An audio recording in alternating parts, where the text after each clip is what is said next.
Bonjour tout le monde, j'espère que vous allez bien et re-bienvenue sur la chaîne. Si vous êtes nouveau, mon nom c'est Vicky et j'applique les principes du minimalisme, de la frugalité et de la simplicité dans mon mode de vie depuis maintenant 2015. Donc depuis 2015, je partage ici et sur mes différents réseaux sociaux une foule d'astuces pour vivre plus simplement, mais aussi pour faire de grosses économies. Donc aujourd'hui, je voulais aborder avec vous comment réduire le coût par portion des assiettes qu'on peut cuisiner à la maison sans avoir besoin d'applications, sans avoir besoin de coupons ou sans l'aide des astuces traditionnelles que même peut-être j'ai déjà parlé sur le blog ou qu'on peut retrouver sur Internet. Donc, dans le fond, aujourd'hui, l'exemple que je vais vous montrer, c'est avec des hauts de cuisse de poulet, mais ça aurait pu être avec une poitrine de poulet, ça aurait pu être avec un steak, ça aurait pu être vraiment avec n'importe quelle coupe de viande qu'habituellement on mange cette quantité-là pour nous tout seuls.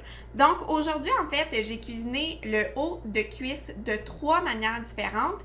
Puis dans chaque assiette, vraiment de la manière que c'est cuisiné, de la manière que c'est présenté, on peut nourrir soit une personne ou dans l'autre extrême, ça peut nourrir 4 personnes différentes. Donc, les astuces que je vais partager avec vous dans cette vidéo, c'est des astuces, des trucs que j'utilisais énormément lorsque je faisais mes épiceries à 20 $ par semaine. Donc, l'objectif ici, c'est vraiment de faire beaucoup avec peu. C'est surtout quand on est dans une situation peut-être qu'on est serré dans notre budget et qu'on a besoin de maximiser les aliments qu'on a déjà à la maison. Donc, la première assiette que j'ai à vous présenter, en fait, c'est un haut de cuisse présenté tout seul avec une portion de légumes vapeur et une portion de salade. Donc, ça, on le sait, souvent, ces coupes de viande-là, on serait porté à manger peut-être un haut de cuisse pour une seule personne ou même peut-être voir 2 hauts de cuisse pour une seule personne. Donc, pour cette assiette-là, j'ai utilisé un seul haut de cuisse. Donc, si on fait un chiffre rond, par exemple, que ça coûte 1,50 $ le haut de cuisse, eh bien ici, mon assiette, par rapport à la protéine, ça a coûté 1,50 $ préparer cette assiette. Ensuite, la deuxième exemple que je veux vous montrer, c'est que j'ai préparé en fait un seul haut de cuisse, mais de manière à maximiser la quantité puis de manière à avoir l'impression que ça allait garnir davantage l'assiette. Donc là, ici, le deuxième exemple que j'ai fait, c'est que j'ai cuisiné mon poulet en fait en tout petits cubes que j'ai fait revenir avec des oignons et que j'ai fait rapidement une sauce à la crème. Et en fait, je l'ai présenté sur un lit de riz. Donc là, dans le fond, la différence avec la première assiette, c'est que je suis venue ajouter un féculent. Donc, tu sais, ça pourrait être une portion de pâte, ça pourrait être une portion de riz, ça pourrait être une portion de pommes de terre, par exemple.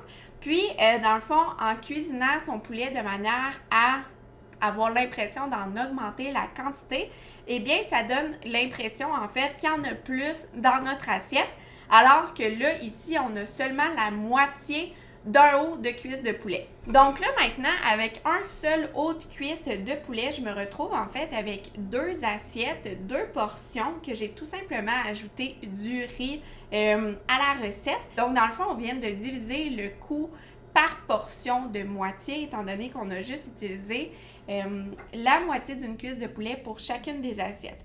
Donc ici, on le voit juste en maximisant en fait qu'est-ce qu'on a en ajoutant un féculent.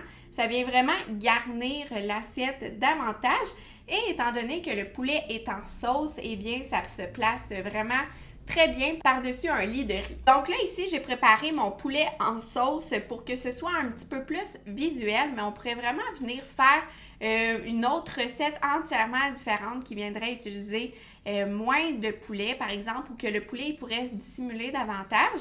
Par exemple, je pense à un riz frit asiatique avec de la sauce soya, qu'on aurait pu mélanger les légumes coupés en petits morceaux avec le riz, le poulet, de la sauce soya.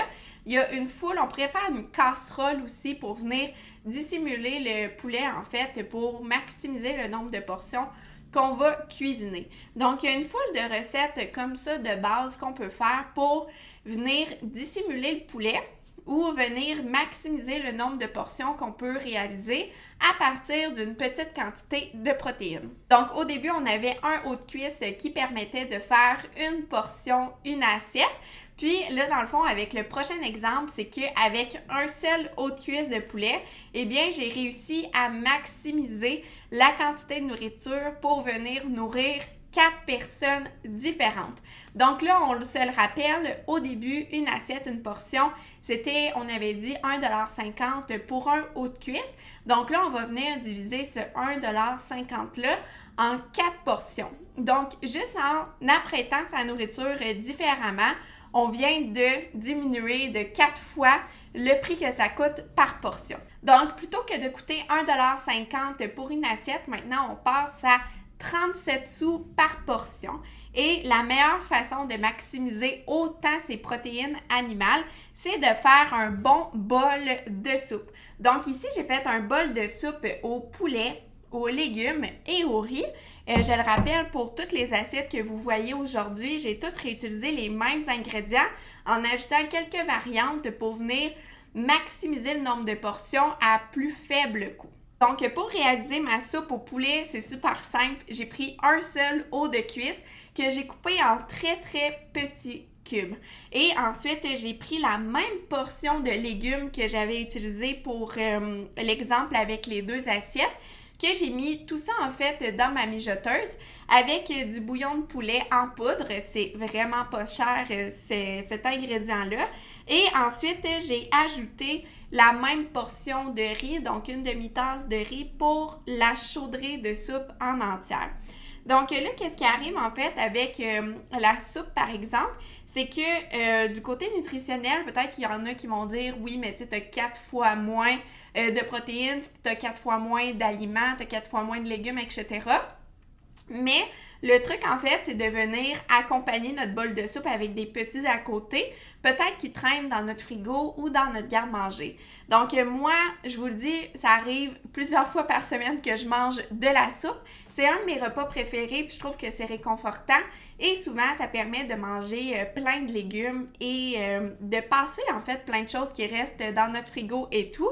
Donc, moi, en fait, quand que je mange mon bol de soupe, je l'accompagne toujours avec des tartines, avec des toasts, avec peut-être un petit cube de fromage, avec des crudités, avec des tartinades, etc. Donc, notre bol de soupe, en venant le bonifier avec des petits trucs à côté, eh bien, ça peut vraiment composer, en fait, un repas complet. Donc, ça, c'était l'exemple, en fait, pour montrer qu'à partir d'un seul haut de cuisse, on peut vraiment venir le maximiser afin de créer plus de portions et de diminuer drastiquement le coût de notre assiette. Ensuite, c'est l'étape, en fait, de la présentation de notre assiette. Donc, il y a vraiment plusieurs façons de disposer son assiette de manière à avoir l'impression d'avoir plus de nourriture. Donc, le meilleur exemple, en fait, c'est l'exemple avec le riz et le poulet en sauce. Donc, en mettant le riz, plutôt que de le mettre en petites boules, tout compact dans le coin d'une assiette, eh bien, c'est qu'on peut l'étaler dans l'assiette. Donc, de cette façon, ça va occuper beaucoup plus de place et on va avoir l'impression que notre assiette est davantage garnie. Donc ça, c'est fou, là, mais psychologiquement, ça fait vraiment un effet direct. Par exemple, si vous prenez la même nourriture, mais que vous placez tout compact au centre, dans une très grande assiette, eh bien, vous allez avoir l'impression de ne pas avoir beaucoup de nourriture dans votre assiette, alors que si vous rapetissez la grandeur de l'assiette et que vous étalez la nourriture dans celle-ci, eh bien, c'est là que dans votre tête, dans votre subconscient, en fait, vous allez avoir l'impression d'avoir plus de nourriture alors que c'est exactement la même quantité. Donc ça, moi, personnellement, c'est une astuce que j'applique beaucoup.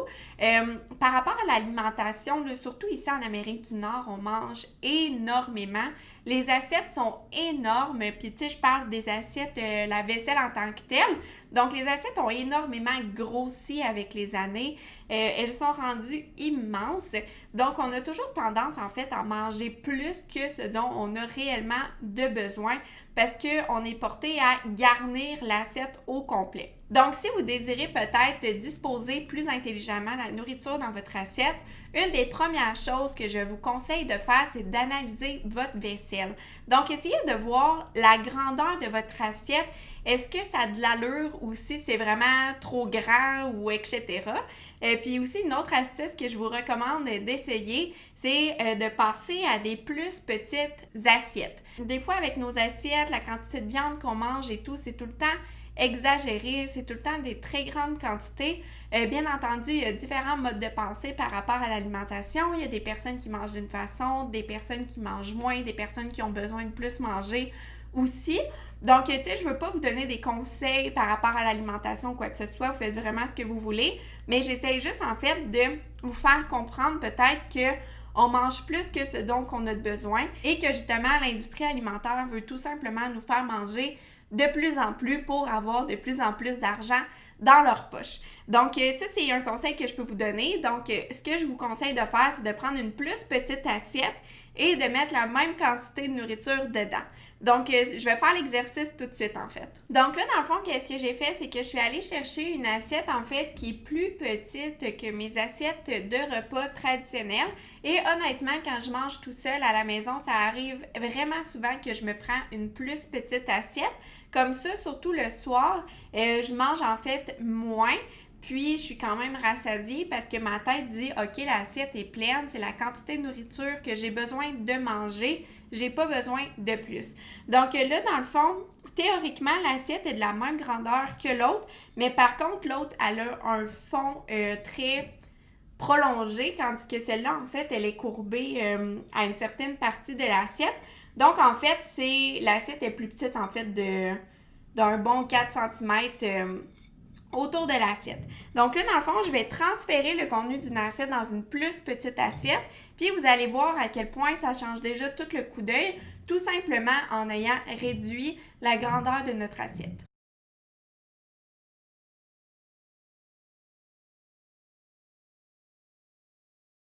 Donc là, j'ai même pas modifié les quantités de nourriture qu'il y a dans l'assiette. J'ai tout simplement changé le format de l'assiette. Et déjà là, on a l'impression d'avoir beaucoup plus de nourriture versus l'autre assiette où on a l'impression qu'il y a énormément de vide et que c'est très aéré. Donc ça, en fait, dans notre esprit, ça fait tout simplement avoir l'impression d'avoir plus de nourriture alors qu'on a tout simplement moins mangé. Fait que ça, c'est le genre d'astuce que je recommande de faire peut-être si vous désirez réduire la quantité de nourriture que vous mangez ou tout simplement si vous voulez aussi réduire le coût par portion, tout simplement en disposant différemment la nourriture dans votre assiette. Donc voilà, c'est tout ce que j'ai à dire par rapport à comment réduire le coût par portion, particulièrement par rapport aux protéines animales, tout simplement en les cuisinant différemment et en les présentant différemment dans nos assiettes. Donc, je le répète, au début, on avait un haut de cuisse pour une portion pour une assiette. On a dit que ça coûtait environ 1,50 $. Et puis ensuite, j'ai cuisiné le poulet différemment, donc dans une sauce pour agrandir la quantité, pour stretcher la quantité, pour avoir plus de quantité alors qu'on a utilisé la même quantité de poulet.